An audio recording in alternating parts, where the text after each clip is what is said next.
Assalamualaikum warahmatullahi wabarakatuh. Sebelum memulai pembelajaran, alangkah lebih baiknya kita berdoa terlebih dahulu. Untuk berdoa dimulai.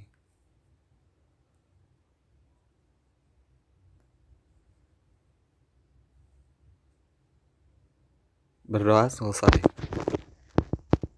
Di pertemuan sebelumnya, kita sudah melakukan kuis administrasi sistem jaringan, yaitu mengenai kontrol panel hosting, share hosting server, dan juga virtual private server. Nah, di pertemuan sebelumnya dari sebelum kuis itu, kita membahas mengenai virtual private server, di mana kita bahas mengenai ciri-cirinya, definisinya, dan juga lain-lain. Nah, untuk sekarang kita bahas mengenai VPS renting atau penyewaan VPS dan juga prosedur untuk memilih VPS. Lalu satu lagi itu yaitu perbandingan antara VPS managed dan juga unmanaged. Langsung ke poin pertama, yaitu VPS renting atau penyewaan VPS. VPS renting itu adalah penyewaan server VPS oleh customer guna untuk menggunakan VPS bagaimana fungsinya. Yang dimana kan di pertemuan ketiga itu kita sudah bahas fungsi VPS itu bisa dijadikan sebagai apa saja, yaitu sebagai aplikasi hosting, web hosting, dan juga lain-lain. Nah, jadi VPS renting itu misal kita sebagai customer, kita itu menyewa server VPS dari sebuah perusahaan seperti itu.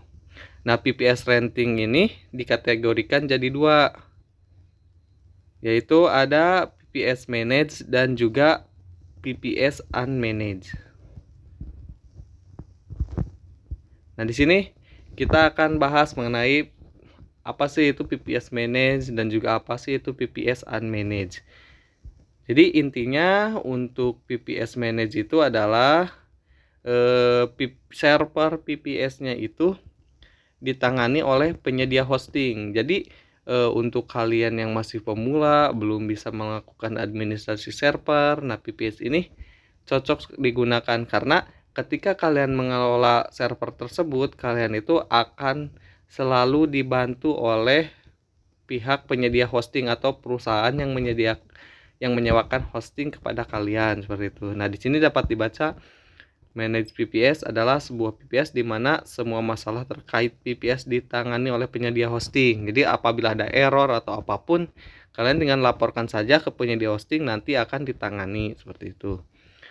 Jadi layanan VPS Manage hampir menyerupai layanan share hosting umumnya. Jadi tinggal memakai layanan VPS, kamu tanpa harus kesulitan melakukan pengaturan terhadap VPS untuk mengonlinekan website kamu. Jadi pokoknya tadi kan intinya, kalau VPS Manage semuanya mulai dari pengaturan, apabila ada masalah pasti akan dibantu oleh pihak penyedia hosting. Dan dapat dibaca di sini juga.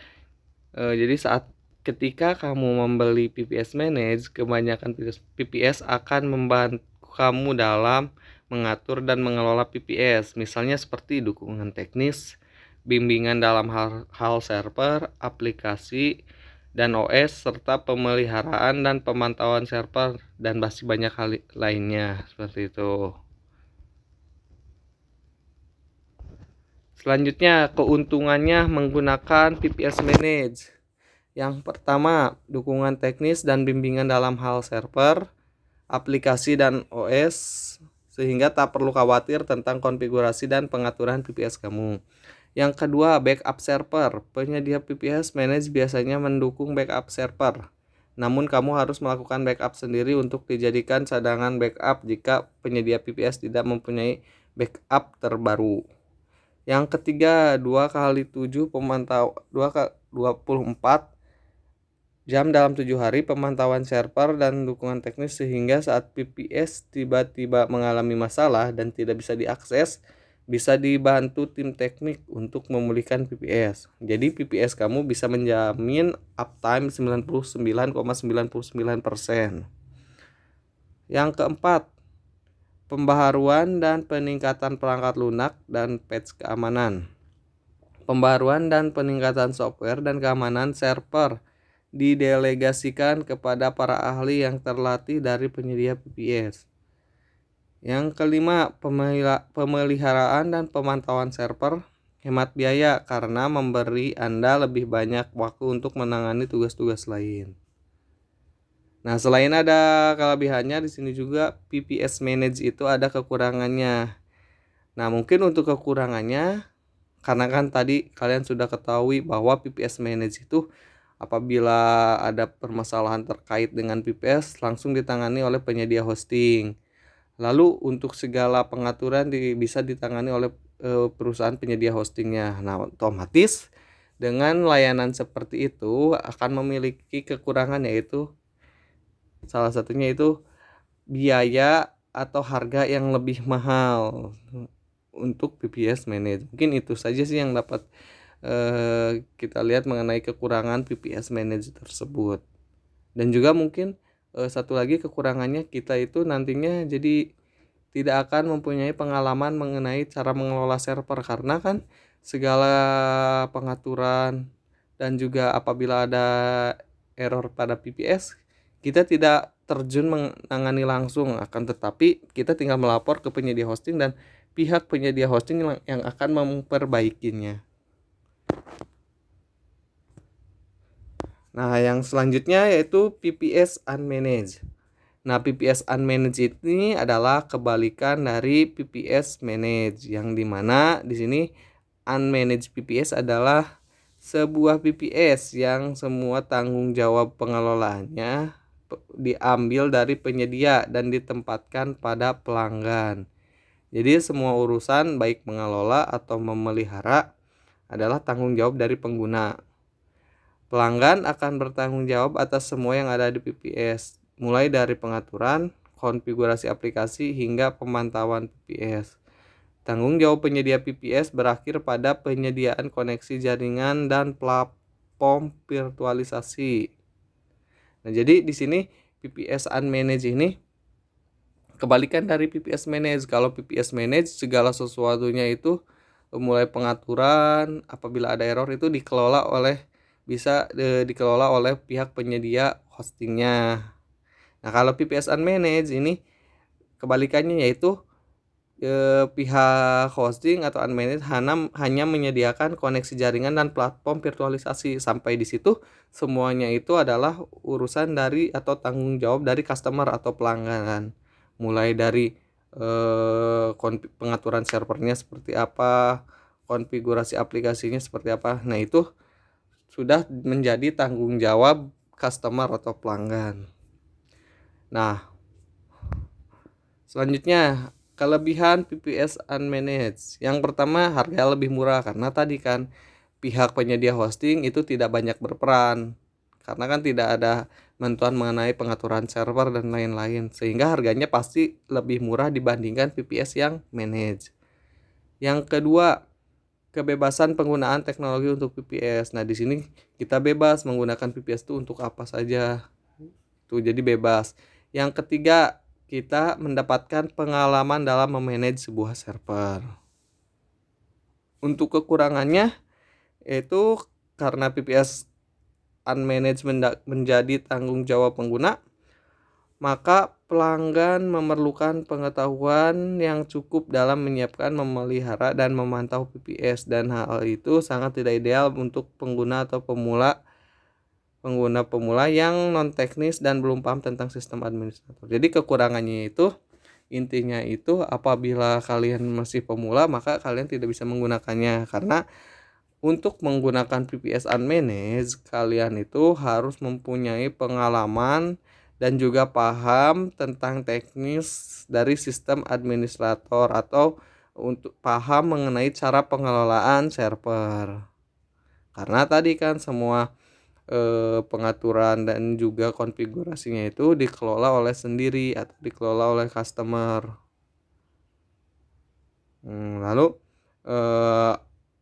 uptime servernya itu tidak terjamin, karena kan tadi apabila dikelola sendiri mungkin kan tidak bisa terpantau terus menerus. Beda dengan yang tadi apabila yang manage yaitu kan uptime 90,99,99%. Nah, kalau yang ini tidak, karena kan dikelola oleh sendiri. Jadi tergantung dari kitanya. Kalau misalkan dari kita ada yang memantau 24 jam per hari, ya mungkin bisa uptime sampai 99,99%. Tapi kalau tidak kan belum tentu gitu. Nah, di sini dapat dilihat untuk perbandingannya, lihat di tabel. Perbandingan antara PPS managed dan juga unmanaged. Mulai dari perbandingan kemudahan penggunaannya, harganya, dukungan teknis, update software dan security, uptime server, dan backup server. Di sini lihat, manage PPS dalam kemudahan penggunaan itu sangat mudah. Sedangkan unmanaged PPS itu cukup sulit. Untuk harga, manage PPS itu lebih mahal. Unmanaged PPS itu lebih murah. Untuk dukungan teknisnya, manage PPS dukungannya disediakan oleh penyedia PPS. Untuk unmanaged tanpa dukungan penyedia. Untuk update software dan security-nya, manage PPS dibantu oleh penyedia PPS, sedangkan yang unmanaged PPS dilakukan secara personal atau pribadi. Yang selanjutnya, uptime server. Manage PPS menjamin uptime 99,99%. Sedangkan yang unmanaged PPS tidak menjamin uptime 99,99%. Untuk backup servernya, manage PPS, penyedia PPS, dan juga personal. Sedangkan unmanaged PPS hanya personal saja. Jadi intinya di manage PPS, pihak penyedia layanan atau pihak penyedia hosting itu berperan sangat penting di situ. Sedangkan di unmanaged PPS itu tidak ada, hanya sedikit saja campur tangan dari pihak penyedia layanan atau pihak penyedia hosting. Sisanya dikelola oleh pribadi. Nah, yang selanjutnya yaitu prosedur memilih provider PPS. Jadi ketika kita ingin menyewa sebuah server virtual private server, harus ada beberapa poin yang harus kita perhatikan, yaitu mengenai sistem operasi, lokasi, hard disk, dan juga backup.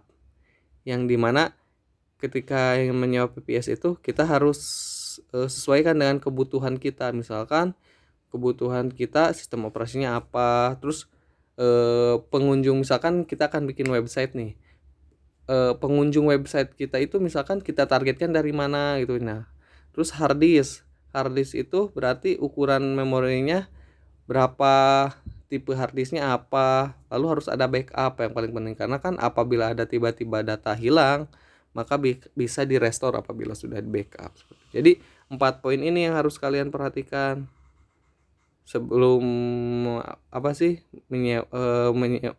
memilih provider PPS. Itu sistem operasinya apa, lokasinya di mana, hard disknya berapa besar dan juga jenisnya apa. Yang keempat, apakah tersedia fitur backup apa tidak, gitu. Nah, itu barulah kalau misalkan sudah di situ, kalian itu ketika ingin menyewa PPS, tentukan lagi yang kedua itu mau yang manage apa yang unmanaged, tergantung dengan pemahaman kalian. Kalau kalian sudah paham mengenai pengelolaan server, ya pilihlah yang unmanaged karena biayanya lebih murah. Apabila kalian pemula dan tidak tahu sama sekali, ya pilihlah yang manage karena kan di situ semua pengaturan konfigurasinya itu sudah diatur oleh pihak penyedianya, seperti itu.